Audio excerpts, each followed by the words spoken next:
Faltan 36 días para las elecciones europeas. Arranca la precampaña. Elecciones europeas. Tenemos candidatos. Nos estamos jugando de verdad nuestro futuro. Y eso es lo que nos jugamos en Europa. Construir un proyecto nuevo. Una mejor Europa. Y muchas preguntas. ¿Cuál es nuestro papel en Europa y el de Europa en nuestro país? ¿Por qué es tan importante nuestro voto?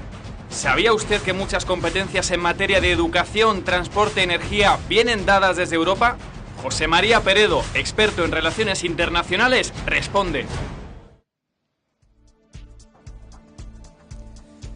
José María Peredo, profesor de Relaciones Internacionales de la Universidad Europea de Madrid. Buenas noches. Muy buenas Bienvenido noches. a la sexta noche. Muchas gracias. Bueno, vamos a ver si nos informamos de algo que es fundamental en nuestras vidas y que lo va a ser más. Y me refiero a la influencia de Europa, de las instituciones europeas, de la Unión Europea en nuestras vidas. José María, esa es tu labor, lograr concienciarnos un poco más de lo importante de participar en esas elecciones europeas que tendremos en breve, porque el 25M nos toca votar y tradicionalmente las elecciones europeas no nos han importado mucho. Un error, José María. Hombre, un error, por supuesto, y efectivamente constatado ese error por la participación, que en las últimas elecciones no ha llegado ni tan siquiera al 50% de los ciudadanos europeos. Efectivamente, las elecciones al Parlamento son un momento histórico, marcan un momento histórico de la máxima importancia en la construcción europea. En primer lugar, por la crisis económica en la que vivimos. En segundo lugar, por la necesidad que tiene Europa también de tener un impulso, un nuevo impulso, casi un renacimiento. Así es. Bueno, pues vamos a fijarnos y aprender un poco de lo importante que es participar en las instituciones europeas. 25M, por lo tanto, pero vamos a empezar, José María, con una pregunta fundamental. ¿Quién es Europa? ¿Quién es Europa? Bueno, pues Europa es una organización internacional, una organización supranacional que engloba a ciudadanos y a estados, a más de 500 millones de ciudadanos y a 28 estados. Empezaron siendo 6 países los que crearon el mercado común en 1959, como todos los espectadores recuerdan o saben, y en sucesivas ampliaciones Europa está formada en este momento por 28 países. 28 países que van desde la originaria Europa central a la Europa nórdica, la Europa mediterránea y la Europa central y oriental, que se ha incorporado, y también la zona báltica, algunos países de la zona báltica, que se ha incorporado durante los últimos años. Así pues, somos un club de 28 socios con vocación de ser una entidad política en el futuro. Pero vamos a acercarnos a las instituciones europeas. El Senado Europeo, por poner un ejemplo, el papel de Europa. Aquí vemos una foto que es precisamente esto, si no me equivoco, es el Parlamento Europeo. ¿Qué función tiene? ¿Quién lo conforma? Muy bien, hay que decir también que Europa hay que entenderlo como un modelo de integración, como un proyecto que se ha basado en la paz, que ha estado basado en la paz, en las instituciones libres y democráticas, en la convivencia ciudadana, en la solidaridad entre los ciudadanos y entre los países. Eso es lo que ha convertido a las instituciones europeas y a todos los europeos, en nuestra condición de ciudadanos, en modelo para otros muchos países, otras muchas regiones que no han conseguido ese nivel de integración. A pesar de la crisis que vive Europa, a pesar de la crisis económica, a pesar de que hasta el euro se ha cuestionado, Europa sigue siendo un referente, sigue estando unida, cohesionada, sin haber hecho crisis institucional en ningún momento. El Parlamento Europeo, ¿sí?, que es una de las instituciones de la Unión Europea, que vamos a elegir el próximo 25 de mayo. ¿Es la principal? ¿El Parlamento Europeo es la principal institución de la UE? Las tres principales son el Consejo Europeo, la Comisión Europea y el Parlamento Europeo. Digamos que tradicionalmente el Consejo Europeo ha representado a los gobiernos de los Estados, la Comisión ha sido como el gobierno autónomo de la Unión Europea y el Parlamento era la representación de los ciudadanos. El Parlamento ha tenido siempre, o históricamente, menos protagonismo a la hora de hacer las leyes, a la hora de alguna manera, liderar el proyecto europeo. Pero a partir del Tratado de Lisboa, a partir de 2009, la entrada en vigor del Tratado de Lisboa, y por eso estas elecciones son fundamentales, porque son las primeras elecciones después de ese tratado, el papel del Parlamento se va a ver incrementado. ¿Qué competencias va a tener el Parlamento Europeo? En primer lugar, de las 126 competencias, que tiene Europa como organización supranacional, es decir, nosotros, como países, hemos cedido 126 competencias a la gestión, a la legislación, a la decisión de las instituciones de la Unión Europea, que nos dicen cómo debemos de actuar en materia de transporte, cómo debemos de actuar en materia de educación, cómo debemos de actuar en materia de energía, y nuestros organismos públicos o empresas privadas tienen que asumir esa decisión de las O sea, instituciones que esas europeas. materias las legisla por un lado el país, pero por otro lado Europa. Es fundamental la legislación 126 europea. competencias. Sí. De esas 126 competencias, nada menos que 100 van a estar en manos del Parlamento Europeo.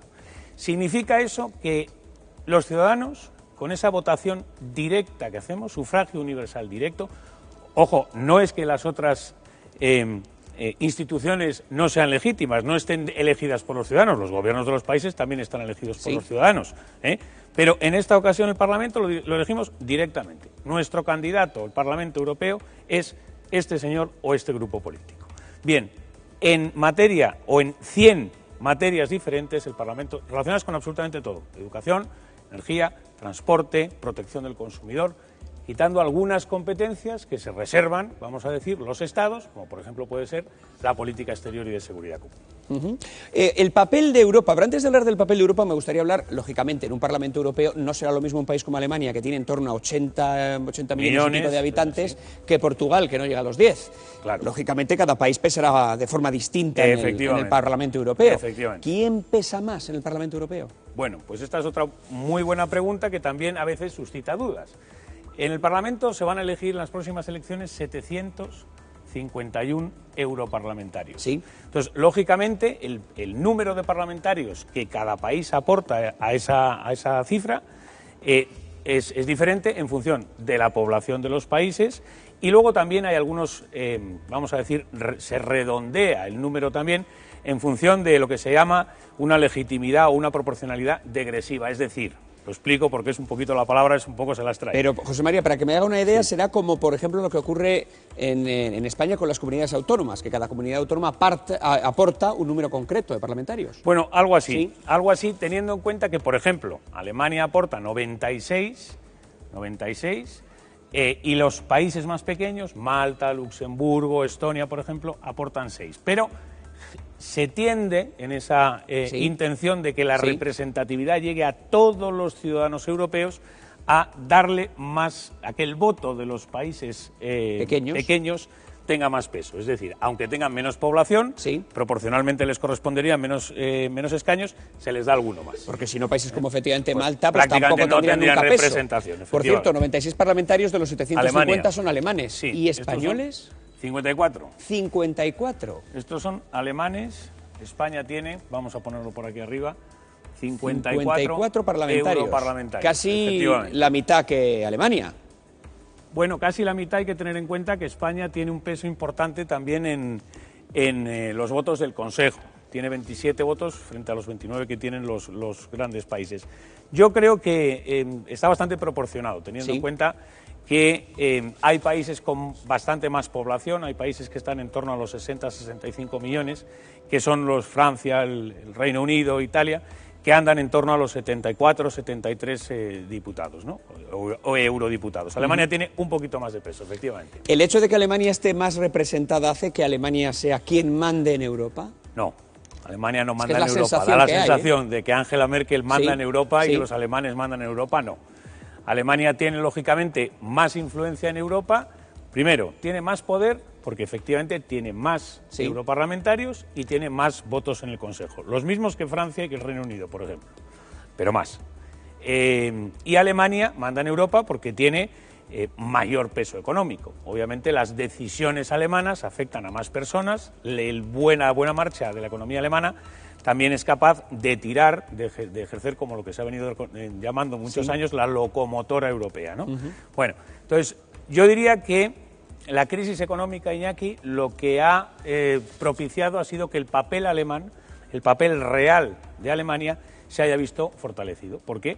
Ha sido uno de los pocos países que no ha vivido la crisis como la hemos vivido en el nuestro, como la estamos viviendo en el nuestro, y en otros países, por ejemplo, mediterráneos. Eso ha hecho que el protagonismo alemán, en términos económicos sobre todo, pues se haya todavía fortalecido más. Pero en términos de representación política, yo creo que la Unión Europea se ha construido siempre con una ponderación que permitiera equilibrar muy bien las poblaciones más abundantes con las menos y los países más desarrollados con los que están en vías de desarrollo. Bueno, pero esto es en la práctica, pero es que es curioso, los ciudadanos sí que tenemos la sensación de que Merkel es algo así como la presidenta de la Unión Europea, como que ejerce su poder de facto en las instituciones europeas. No, no lo es. No lo es. No lo es. Vale. No es la presidenta. De hecho, ¿Sí? En las elecciones del Parlamento, de estos 751 europarlamentarios ¿Sí? que vamos a elegir ¿Sí? en el próximo mes de mayo, van a ser los encargados de elegir al nuevo presidente de la Comisión Europea, que es un cargo fundamental, ¿Sí? hasta ahora lo ejerció Durão Barroso, el último, un cargo fundamental que no elegía el Parlamento y que por primera vez en esta ocasión el partido que gane las elecciones, el Partido Popular ¿Sí? Europeo, Socialista Europeo, ¿Sí? el que fuere, va a proponer al presidente de la Comisión Europea. Una pregunta que te tengo que hacer. Antes me comentabas que hay 126 competencias que cada país cede a Europa. Sí. ¿Son las mismas competencias y el mismo número en todos los países? Sí, básicamente sí, aunque hay que tener en cuenta que, por ejemplo, ejemplos como el euro Sí. hace que haya Europas de diferentes velocidades Sí. y que efectivamente, por ejemplo, a la hora de adaptar determinadas políticas o adaptar determinadas reformas, haya, valga la redundancia, diferentes velocidades en diferentes países. Por eso, la asunción de las directivas europeas o la cesión de esas competencias ha tenido en algunas ocasiones un carácter progresivo. Y efectivamente algunos países, pues en materia de moneda, pues la competencia, vamos a decir entre comillas, del euro, no la tienen los británicos, puesto que no tienen esa moneda, ¿no? No son las mismas, pero evidentemente sí son el conjunto de áreas de sociopolíticas y económicas que estamos dispuestos a compartir en su gestión con nuestros socios europeos. Una pregunta más. ¿Cuál es el peso que tiene ahora mismo España en Europa? Esos 54 europarlamentarios españoles en Europa, en el Parlamento Europeo, ¿qué peso real tienen? Bueno, los parlamentarios se distribuyen en el Parlamento de acuerdo a unos criterios ideológicos. Si en el Consejo Europeo las alianzas que se puedan producir entre países para sacar adelante determinadas normativas o determinadas políticas tienen un carácter fundamentalmente nacional, de intereses nacionales, en el Parlamento las agrupaciones se hacen en función de la ideología. Es decir, los parlamentarios españoles se integran dentro de los diferentes grupos políticos del Parlamento Europeo. El Partido Popular Europeo, que incluye a los populares, por ejemplo, a la Unión, a los cristianodemócratas catalanes, por ejemplo, el Partido Socialista Europeo, por ejemplo, la Izquierda Europea, el Partido Demócrata Europeo, donde se integra el Partido Nacionalista Vasco. Es decir, que se agrupan en familias dentro del Parlamento Europeo. Del Parlamento. Bueno, vamos con esta foto de cómo ha ido cambiando la Unión Europea, empezando por la Unión Europea de los 12. Sí.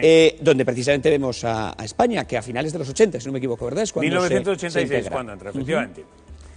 Es una Europa que tiene más que ver con la Europa originaria de los 6 miembros que tuvo en torno a los 50, ¿no? Efectivamente, es una Europa en donde está la base central europea, que fueron Francia, Alemania, el Benelux e Italia. Esos son los 6 países que crean la Unión Europea, que luego se incorporan en el año 73 las Islas Británicas y mejor dicho, el Reino Unido, Irlanda, y posteriormente se incorporan España, Portugal y Grecia en 1986. Esta es una Europa que muchos añoran, porque en esta Europa España era receptora de fondos de ayuda al desarrollo.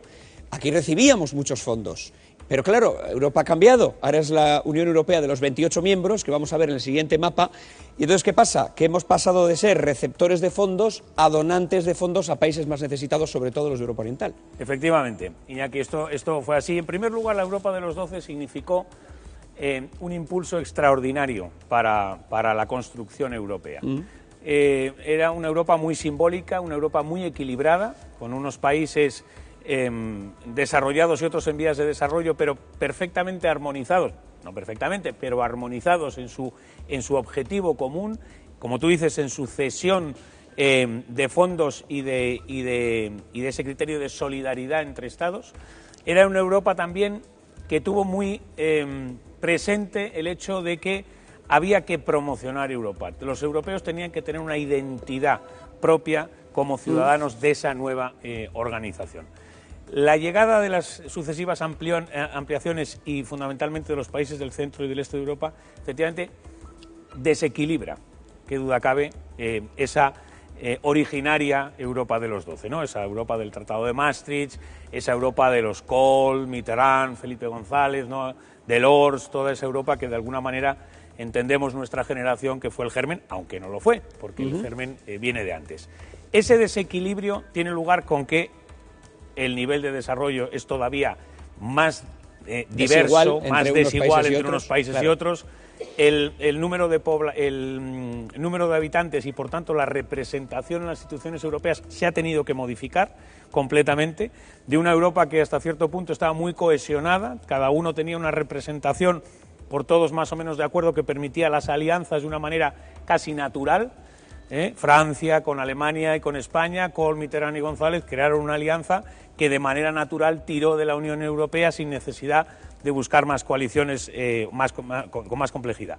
Claro, la llegada de los nuevos miembros hasta 28 países con fronteras, fíjate, que hasta dónde llegan y hasta dónde podrían llegar, porque si entraran más adelante... Llegan Turquía, hasta países Ucrania, en conflicto, como puede ser Ucrania. Efectivamente. La verdad es que es un edificio con 28 propietarios, que lógicamente es más difícil de administrar y de poner de acuerdo. Han aparecido un montón de partidos nuevos. Van a empezar a hacer campaña ahora de cara a estas elecciones europeas. Me estoy refiriendo a plataformas ciudadanas, me estoy refiriendo a Vox, a UPyD. Esos pequeños partidos, ¿cómo van a encajar exactamente en Europa? Bueno, yo creo que hay una base muy sólida de partidos cristianodemócratas, de partidos socialdemócratas, partidos conservadores, partidos de izquierda, que de alguna manera han sido los que han contribuido a hacer crecer este gran proyecto. Un proyecto, insisto, que es un proyecto modélico. Ya le gustaría, y además así lo manifiestan, países o regiones como América Latina o como el sudeste asiático, tener un nivel de desarrollo democrático, pacífico dentro de sus fronteras, como el que hemos construido los europeos, ¿no? Esos partidos, de alguna manera, o no todos, pero en muchos casos, han tenido un concepto, una manera de entender Europa diferente, ¿no? Y da la sensación de que estas elecciones van a poner sobre la mesa que ese euroescepticismo, esas corrientes críticas hacia la Europa de los mercados o la Europa de los estados, etcétera, pues que se va a plasmar en las elecciones.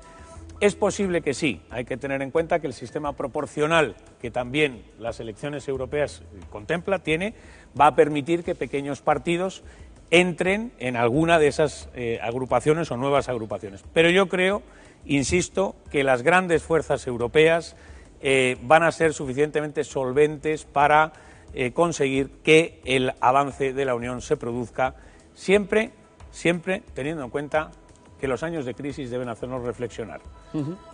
José María, cada vez, a medida que vaya pasando el tiempo, los países van a ir soltando más políticas hacia Europa, es decir, más competencias. ¿Europa va a ser cada vez más poderosa y los Estados miembros menos? Ese es el objetivo, ese es el futuro y es difícil que no sea así.